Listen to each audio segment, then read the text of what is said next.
আজকে নতুন স্কুলে ভর্তি হয়েছ তোমারে আমি কিছু প্রশ্ন করুম এই প্রশ্নের ঠিকঠাক মতনে তোমরা উত্তর দিবা।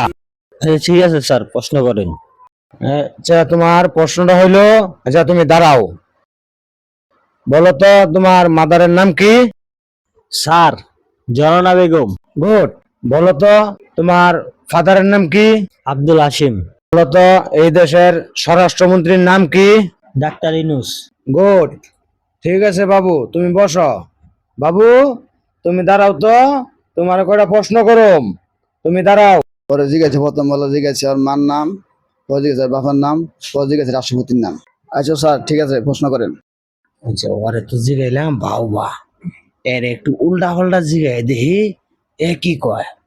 আচ্ছা বলো তো বাবু তোমার ফাদারের নাম কি? জোসনা বেগম। হাই হাই কয় কি হারাই গেছে। আচ্ছা বলো তো তোমার মাদারের নাম কি? হামিদ। একশো বেক করলে করছে কি, বেক করলে কয় কি? হ্যাঁ হাই হাই হারা আমার মারা গেরে। তো ভেদ্যব ছাত্র তো দেখছি না আমি। হ্যাঁ কামটা কি করছে? এই এখানে দাঁড়াও, দাঁড়াও এখানে। শালার কোন শুনিতে আছে কপালে। হ্যাঁ শালা ব্যাগ কেলে কয় কি রে, মেজাজটা একবার গরম করে লেছে। এরকম ছাত্র তো দেখছি না আমি। হ্যাঁ এই বলো তো এই দেশের রাষ্ট্রপতির নাম কি? ডাক্তার ইনুস। আচ্ছা বসো।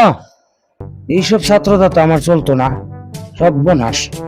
যে ছাত্র এটি আমার জীবন জ্বালা হালা বুঝে আসবো, এইসব ছাত্রতা চলতো না। এই যাও তোমার ছুটিতে দিলাম আজকে, যাও। এরকম ছাত্রতা আমার চলতো না, আমার শেরপুরে বালা, শেরপুর যাই রে আমি ছাত্র পড়াই আবার যাইরা।